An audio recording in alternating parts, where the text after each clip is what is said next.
Hello and welcome to the Alpha Artist Q&A. Today we have D Deardourff. JD, welcome. It's a pleasure Hey, having you here. thank you. Thanks for having me. Absolutely. So JD, we always start asking our artists, where in the world are you right now and how is this year going for you so far? Right on. Well, I'm in Washington, D.C. in Adams Morgan. It's like the neighborhood I live in. And this year is going, I mean, that's a weird question, like these days, I guess, but it's going better. I feel like it's getting better now, like recently. I've been feeling better. But in general, yeah, doing good. I feel like I was like, I almost like miss quarantine a little bit because I was sort of like built for like lockdown, like That's just, definitely a first, sorry. no, that's okay. Uh, but like, yeah, I like sitting in my apartment all day and like making artwork, which is basically what I was doing most of last year. So yeah, for me personally, it's going pretty well. Well, it's nice to hear. I'm happy to know that like things are improving and that like definitely like I had not heard this before, but I kind of miss quarantine a little bit too. I'm Uh, an introvert for sure. Same. Yeah. So JD, for the ones who don't know your work, can you tell who you are as an artist with your own words? Yeah, I don't know where to start. So my name is D Deardourff. I make screen prints, collages, I paint murals, sometimes do paintings on canvas, not as much recently. Um, I'm born and raised in DC, live in DC now. I went to art school at the School of the Art Institute of Chicago. I graduated in 2012. Had an emphasis in printmaking. That was like sort of where I started screen printing. Um, and then yeah, I've just been sort of like kicking it around DC for a while. Had a bunch of like odd jobs. I was like bartending, and I was like a security guard for a little bit. But I started to do some solo shows maybe in like 2014, and sort of quit doing real work, like a real job in like 2015 maybe. Mhm. So yeah, so now like right now I'm like working on some murals. I'm working on a suite of collages that I'm hoping to show in like the fall, and sort of just juggling those two projects at the moment and working with you guys, I guess, doing stuff like this. Which we're gonna talk more about this in a little bit. Yeah. But I'd love to know what was it that made you decide that you wanted to be a visual artist? Or it was just something like an intuition or like what was the I rationale? don't I don't know. I mean, I'm sure I was always like into artwork. I was always like kind of like the weird, like a weirder kid. I think that, sorry, my dog's being a little annoying. I think that, uh, so I went to like normal school, like a liberal arts college for like 2.5 years, and I wasn't doing well. I think and that's when I like dropped out, took some time off, like then went to actual art school. So that I guess was like sort of when I decided that I wanted to be an artist. I don't know. It's a tough question. I think I was always I guess the basic answer, I think I was always kind of an artist. I don't know Mhm. if I figured it out until later. But also I think I mean, I was like hesitant to go to art school, or like I think a lot of people were like hesitant for me to go to art school too, but it's like just because you go to art school doesn't mean you have to be like you're like going to be a painter and be like broke or whatever. Like I feel like art school is underrated. I have a lot of friends from art school who have like cool normal jobs too. I don't know how I got on that tangent. I don't know. Basically, is the answer to your original question. That's fair enough. As Mhm. I said, there's no right or wrong. Right.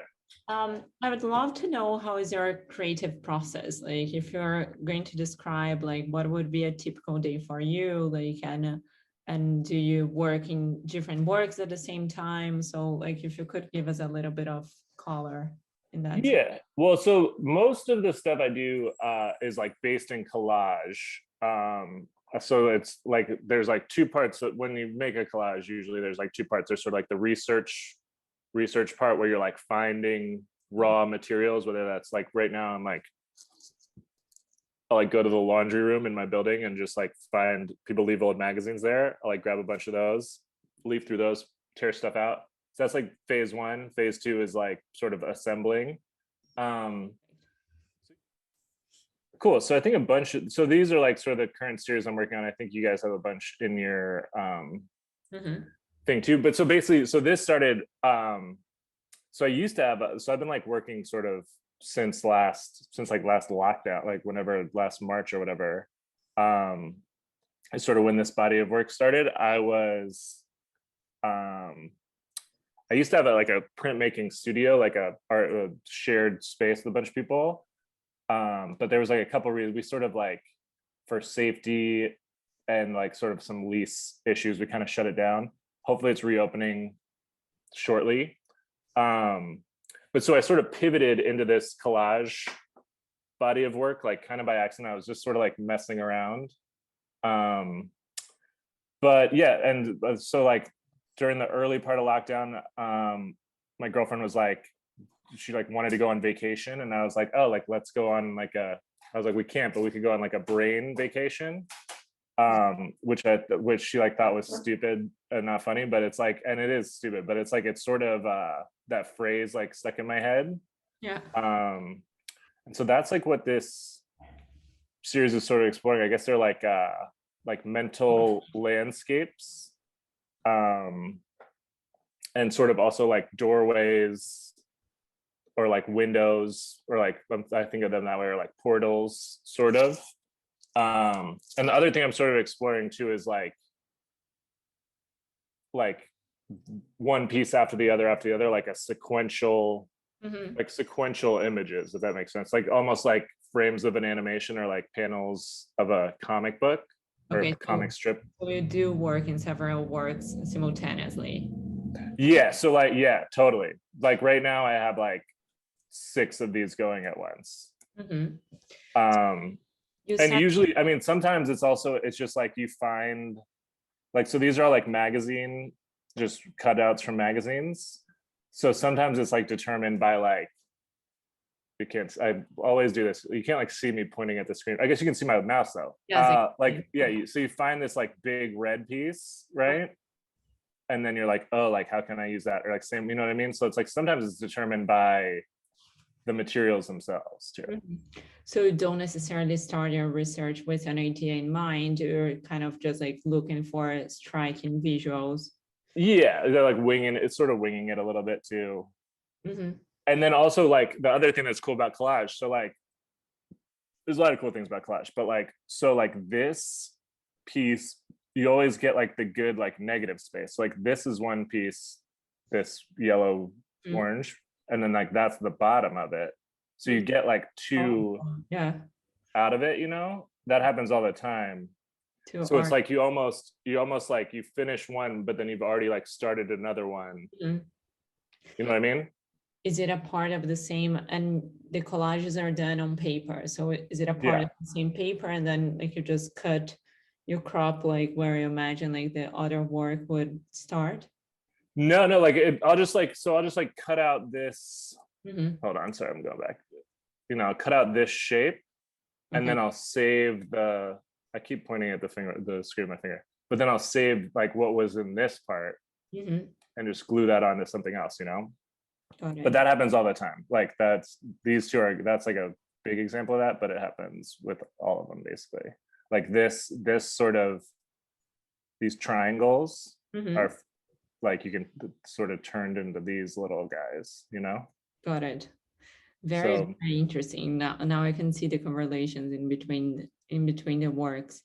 And you also mentioned that besides from the collages, you work in large scale works. Can you show us some of the murals, and what would you say is the main difference for you, like in between working the small scale and more large scale pieces?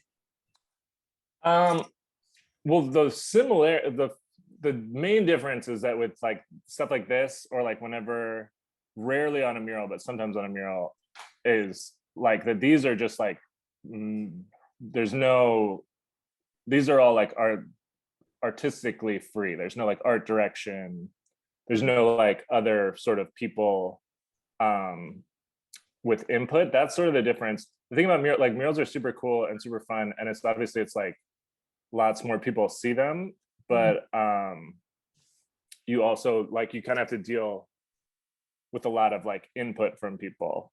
So the goal, I think, like the goal for me is to do like murals that have, you know, like this level of art direction, which is basically no art direction.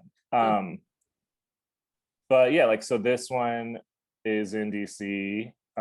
So on like the campus of George Washington University. I had to close this street for a night, which was cool. This is the I office imagine you have building. some great stories. Can you go Yeah, back? At like the yeah. bottom of a swimming pool. Right, yeah, that's this one. Yeah, this was crazy. The crazy part about this was we had the paint is insane. It's like epoxy paint. You have to like mix it. You have to mix 2 buckets together every time you paint it, every time you use it. And then we had to build like a tarp over this pool because it was like raining every other day. So the big part of this job was maintaining the like tarp. Technical challenges of Like making getting work. it to not drain. And And, then like we'd have to bail out the pool a lot. and usually for large scale pieces like this, they do start with a sketch, like, and then like you transfer it, or like you This kind of stuff, it's like it's kind of different every time. This is my friend Brad, has a sandwich shop. This is like sort of, there was no art direction on this one. Yeah, it depends. Usually no, like usually it's the same sort of idea where all like I don't know, it's hard to none of them are the same. I'd say that it's sort of like a collage idea where I'm sort of like trying to bring things together that may not always originally have been together. And then also, I mean, like with a wall, it's always like you're like, this is an actual collage onto the wall, but you're like, I see Queen Elizabeth over there. yeah, you're like collaging the artwork onto the wall no matter what, if that makes sense. Oh, this is cool. This is a recycling truck that I did. Oh, very cool. I don't have any good pictures of it though. This is like a first one that I did. But again, like this is like sort of, I didn't have anything to do with the art direction. I would love to learn more a little about your inspirations. And so like we do see a lot of DC motifs, but like what is it that inspires your work? I don't know. It can be anything. I definitely, I mean, I read a lot of comic books, or like look at a lot of comic books. And I'm always like sort of ripping pages out of comic books, but I also, I mean, I do that with like everything magazines. It sort of depends. I think like, I mean, I have like, is awkward because I haven't organized my desktop before, but I have like just like folders of stuff, you know, that like potentially could be used at some point. Like screenshots, yada yada. But it's like, so I don't know. It's always, I think like there's like one part of me where it's like sort of looking and like copy, or you know, like taking screenshots, ripping stuff out, and then the second part is sort of putting them back together. And I don't, but it doesn't, it's not always that fluid, and it's like kind of random sometimes. And what about the work of other artists? Like, are there historical artists that like you use when you're used to look when you're in school, like, or that like you're still like looking like as a reference, like about like their methodologies, like in the works they've done, or like Totally. Yeah. Well, there's like another thing that's weird about murals. There's like muralists whose like artwork, or like spray paint artists whose like artwork I don't really like, but like sometimes you have to look at them to like sort of figure out how they did it, or like there's a lot of like technical stuff with doing stuff like this where it's like whether or not you like the artwork, it's like cool to like sort of, you know, like get tips or like figure out technique stuff. But like in terms of just like conceptual or like subject matter or whatever, yeah, it's a lot of like sort of I guess like post-war like European people, like Sigmar Polka, Eduardo Paolozzi are like two that I always go back to. And like I have like sort of big books of theirs. I'm trying to think. I should have prepared for this question better.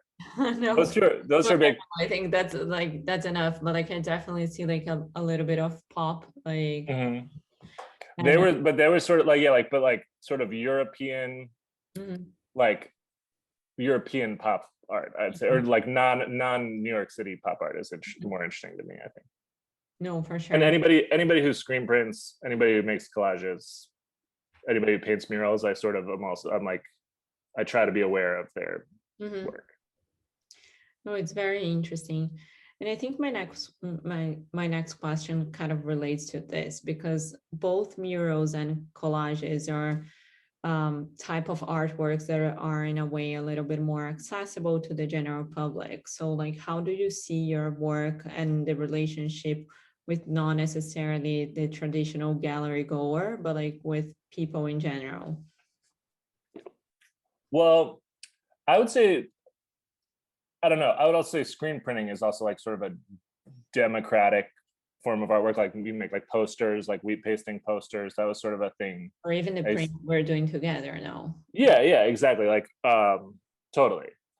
But I'm still like, I don't think it's like I'm like an anti art gallery in any way. I just think like that for whatever, I think that any project can have like sort of an ideal, or not an ideal, but like a way. With any project, there has to be there's a part of the equation that's like showing it to somebody, sharing it. You know, it's not just like making it.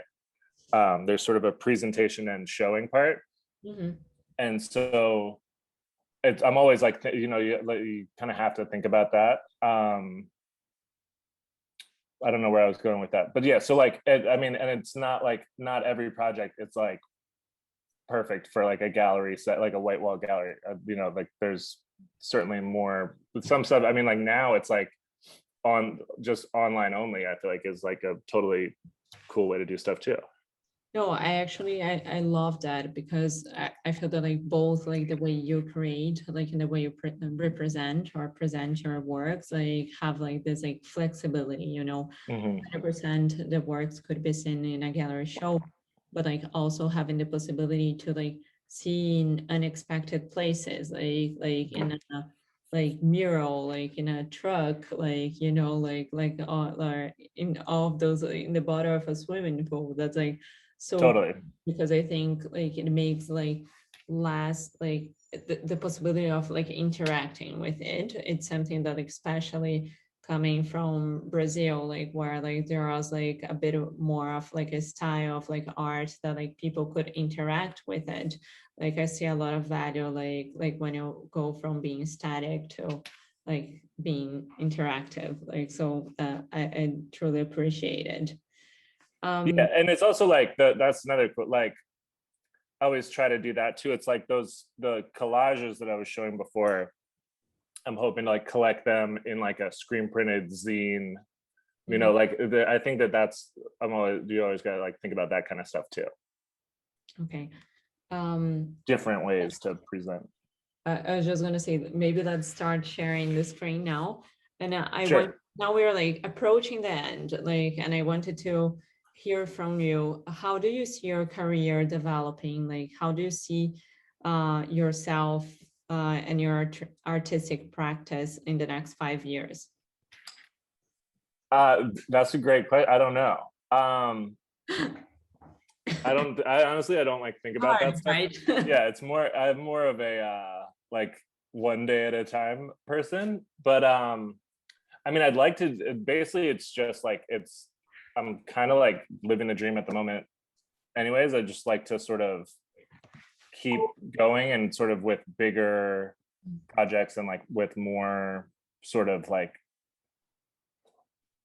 I don't know, like I'd like to show more work and bigger work to more people is sort of the goal. And also not like, also be able to like pay the rent and like have health insurance would also be nice. Absolutely. Like Yeah. I definitely relate to that.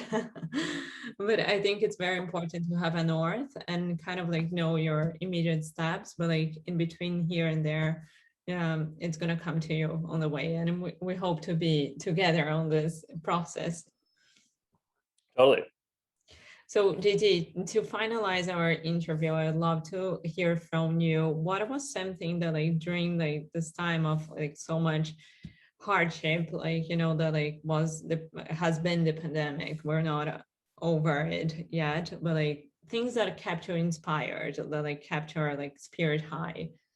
Like if you could share, like thinking like a tip, like for the person who's going to be watching this interview, a recommendation, like watch a movie, read a book, like I don't know, go for a walk. What was it that for you was key to keep you with your head up, like, and your Honestly, I mean, I don't know, like this maybe doesn't help other people, like especially like if you don't, I don't know. I like it's therapy for me just to like make artwork or like do collages. I mean, I guess that is advice for everybody. Like maybe if you're not actually making like artwork, be like coloring, but I feel like the doing something where you're making something is super therapeutic to me, whether it's a collage or like it could be like a coloring book. I don't know. So that's what I would recommend. Yeah, absolutely. And I feel that in the past recent years, the interest for adults coloring books has Yeah, grown a lot. totally. I have Get friends who do a that. dog. Yeah. Get a dog if you have more time. Yeah. Yeah. That's not bad. That's what I did. Yeah. Right on.